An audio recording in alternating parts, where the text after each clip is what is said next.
Brother, Congress అధికారంలో ఉన్నప్పుడు ఆ రోజు సిబిఐని కాంగ్రెస్ బ్యూరో ఆఫ్ ఇన్వెస్టిగేషన్ అనేవాళ్ళు. Number one. రెండవది, ఈడీ అనే సంస్థను తెచ్చిందే కాంగ్రెస్. సరే, వీళ్ళు దాన్ని విచ్చలవిడిగా వాడుతున్నారు, ఇష్టం వచ్చినట్టు చేస్తున్నారు. మళ్ళీ నేను చెప్తున్నా, రెండు ఢిల్లీ పార్టీలు ఒకటే. వాళ్ళ అవసరానికి అవతల వాళ్ళని వేటాడడానికి ఆనాడు సిబిఐని కాంగ్రెస్ దుర్వినియోగం చేస్తే ఈరోజు ఈడీని బీజేపీ దుర్వినియోగం చేస్తాం. ఇందులో మాకేం అనుమానం ఏం లేదు. రెండు దొందే. రెండు ఢిల్లీ పార్టీలు వాళ్ళ అవసరం కోసం, వాళ్ళ వాళ్ళ వాళ్ళ రాజకీయం కోసం ఎలాంటి అరాచకత్వానికైనా పాల్పడతారు. ఇందులో రెండు కూడా ఎక్సెప్షన్ కాదు. ఇవాళ కాంగ్రెస్ ఏడవచ్చు, రేపు బీజేపీ ఏడవచ్చు. ఇంకొక మాట అడుగుతాను బ్రదర్, మీరు అన్నారు కాబట్టి. అదే ఈడీ కేజ్రీవాల్ గారి మీద కేసు పెడితే, ఇంకొకరి మీద కేసు పెడితేనేమో కాంగ్రెస్కి చాలా సంబరంగా ఉంటుంది. కానీ ఈడీ తమ దాకా వస్తే మాత్రం ఇబ్బంది అవుతుంది. కాబట్టి కాంగ్రెస్ కూడా ఒక క్లారిటీతో ఉండాలి. ఈడీ మంచిదా చెడ్డదా? మంచిదైతే నీకు కూడా మంచిదే కావాలా, లేదా చెడ్డదైతే అందరికి చెడ్డది కావాలి. అంతేగాని వేరే వాళ్ళు నీకు రాజకీయంగా పడని వాళ్ళ విషయంలో అయితే నీకు బాగున్నప్పుడు, అనుకూలంగా ఉన్నప్పుడేమో ఈడీ మంచిది, లేకపోతే చెడ్డది అంటే ప్రజలు కూడా నవ్వుకుంటారు. గుర్తుపెట్టుకోవాలి. అధికారులు అనుకూలంగా వ్యవహరించవద్దని నేను అనడం లేదు. నేను చెప్పేది ఏమంటే చట్టబద్ధంగా వ్యవహరించండి అని చెప్తున్నాను. రేవంత్ రెడ్డి అనే మూర్ఖుడు ఒకవేళ తప్పుడు పనులు చేస్తే, ఆ తప్పుడు పనులకు ఎవరైనా వంత పాడితే వాళ్ళు కూడా చట్టపరంగా ఇబ్బందులు పడతారు. ముఖ్యంగా పోలీసులు ఎవరైతే ఇవాళ రెచ్చిపోయి రేవంత్ రెడ్డి గారి ప్రైవేట్ సైన్యంలాగా పనిచేస్తున్నారో, మా కార్యకర్తలు, మా సామాన్యమైన మరి క్షేత్రస్థాయిలో పనిచేసే సోదరుల మీద కూడా కేసులు పెడుతున్నారో, వాళ్ళకి నేను చెప్తున్నా, వాళ్ళెవరో వాళ్ళకు కూడా తెలుసు. ఎక్స్ట్రాలు చేస్తే సుప్రీంకోర్టు ఉంది, ఈ దేశంలో న్యాయ వ్యవస్థ బతికే ఉంది. మీరు కూడా, మేము కూడా కోర్టుకు పోతాం, మీరు కూడా ఊచలు లెక్క పెట్టక తప్పదని చెప్తాం.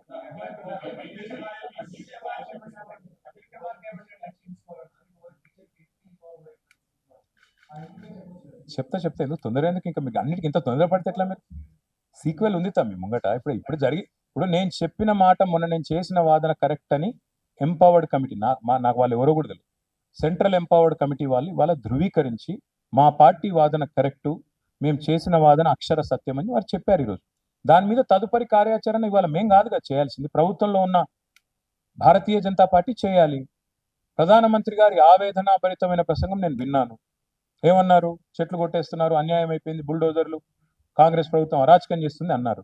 నిజంగా మీ ఆవేదన నిజమే అయితే, భారతీయ జనతా పార్టీకి పర్యావరణం మీద ప్రేమ నిజమే అయితే, తెలంగాణలో ఆర్థిక దోపిడీ ఏదైతే జరుగుతుందో దీని మీద మీకున్న అవగాహన నిజమే అయితే, సెంట్రల్ ఎంపవర్డ్ కమిటీ చెప్తున్నది వెంటనే ఇండిపెండెంట్ ఏజెన్సీ ద్వారా ఇన్వెస్టిగేట్ చేయించండి అని.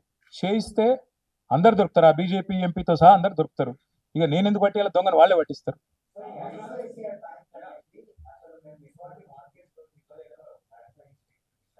వాళ్ళు ఇచ్చారు కానీ ఉజ్వల్ గారు, ఇక్కడ ఐసిఐసిఐ, బీసీఐసిఐ అవన్నీ తర్వాత సంగతి. రేవంత్ రెడ్డి అన్నట్టు ఒక ఆర్థిక దోపిడీ చేసిండు. నేను చెప్పుడు కాదు, అది సిఈసి చెప్తున్నది. ఇక రామాయణంలో పిడకల వేట లెక్క నేను బ్యాంకుగా పనిచేసిన, మార్ట్గేజ్ చేయలే, అవన్నీ నాకెందుకు? బీకన్ ఇచ్చిందో, వీడిచ్చిండో, వాడిచ్చిండో, మొత్తానికి దోపిడీ జరిగిన మాట వాస్తవం, పర్యావరణ హననం జరిగిన మాట వాస్తవం, ఫైనాన్షియల్ ఇంప్రాపరిటీ జరిగిన మాట వాస్తవం, వయలేషన్లు జరిగిన మాట వాస్తవం. ఇది నేను చెప్తున్నది కాదు, సెంట్రల్ ఎంపవర్డ్ కమిటీ చెప్తున్నది. Now if you want to live in denial and say that Central Empowered Committee is also wrong, then I only hope that Union government will wake up and let Revanth Reddy smell the coffee. అదే అన్న, ఒకరు కాదమ్మా, ఈ రాష్ట్రంలో క్షేత్రస్థాయి నుంచి, చిన్న కార్యకర్తల నుంచి మొదలుపెట్టి ఈ ప్రభుత్వం ఎంత పిరికి ప్రభుత్వం అంటే, ఈ ముఖ్యమంత్రి ఎంత పిరికి సన్నాసి అంటే, ఇంకా దర్శనం వెంకటయ్య అని పెద్ద మనిషి, ఒక దళితుడు, ఆయనను తీసుకుపోయి జైల్లో పెట్టారు. ఆయన ఇంత మూర్ఖుల అంటే, నిన్ను ప్రజలు మంచిగా చేస్తే పొగుడుతారు, చెడు చేస్తే తిడతారు. నీకు అదే ప్రజలు కదా అధికారం ఇచ్చింది, వాళ్ళే కదా ఓట్లు వేస్తే నువ్వు అక్కడ కూర్చున్నావు. మరి వాళ్ళని జైల్లో పెట్టడం, వాళ్ళ మీద కేసులు పెట్టడం, భయపెట్టించి బతుకుతా అనుకోవడం, ఎన్ని రోజులు బతుకుతావు? ఎన్ని రోజులు తప్పించుక తిరుగుతావు? నేను నిజంగా అడుగుతున్నా రేవంత్ రెడ్డిని, ఈ సోషల్ మీడియా ఇచ్చిపెట్టు. నువ్వు నిజంగా దమ్ముంటే సెక్యూరిటీ లేకుండా ఒక ఊళ్ళకి రా, ఏ ఊళ్ళకన్నా నీ ఇష్టం. ఈ రాష్ట్రంలో ఎక్కడికంటే అక్కడికి రా, ప్రజలు ఏమనుకుంటారో కరెక్ట్గా విను, తెలుస్తుంది. ఇంకా సోషల్ మీడియాలో తిడుతున్నది తక్కువ, బయట తిట్లు వింటే మీరు ఒక్కొక్కరు చెవులకి రక్తాలు కారాలి, గట్లా తిడుతురు. వాస్తవం ఏంటి అంటే, ప్రజల మూడ్ అట్లుంది, ఆక్రోశం అట్లుంది. నిన్న మీరు చూశారు సత్తుపల్లిలో ఒక లేడీ ఆ వరి కుప్ప మీద కూర్చొని ఏడుస్తున్నది.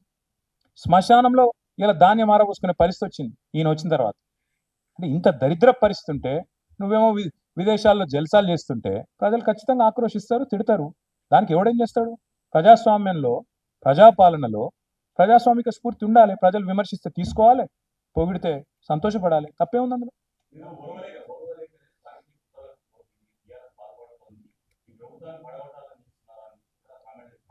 బ్రదర్, ఒక మాట, ఈ దేశంలో ఆయారాం గయారాం అనే సంస్కృతిని రాజకీయాల్లో పార్టీ ఫిరాయింపులను తీసుకొచ్చిందే కాంగ్రెస్ పార్టీ. ఆయారాం గయారాం అని స్టార్ట్ చేసింది హర్యానాలో ఇందిరాగాంధీ. ఆడికెళ్ళి ఇప్పటిదాకా 2004లో మాతో పాటు కలిసి పోటీ చేశారు వీళ్ళు, ఇదే కాంగ్రెస్ వాళ్ళు. పోటీ చేస్తే 26 మంది మేము గెలిచినాం. అలా మా ఎమ్మెల్యేలు 10 మందిని గుంజుకపోయి కాంగ్రెస్లో కలుపుకోలేదా? నిజం కాదా?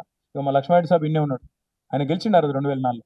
మాతో పాటు 26 మంది గెలిస్తే అసలు పార్టీ ఫిరాయింపుల సంస్కృతికి తెలంగాణలో బీజం వేసింది ఎవడండి? కాంగ్రెస్ వాడు కాదా? వాళ్ళు తీసుకున్నదే వాళ్ళు.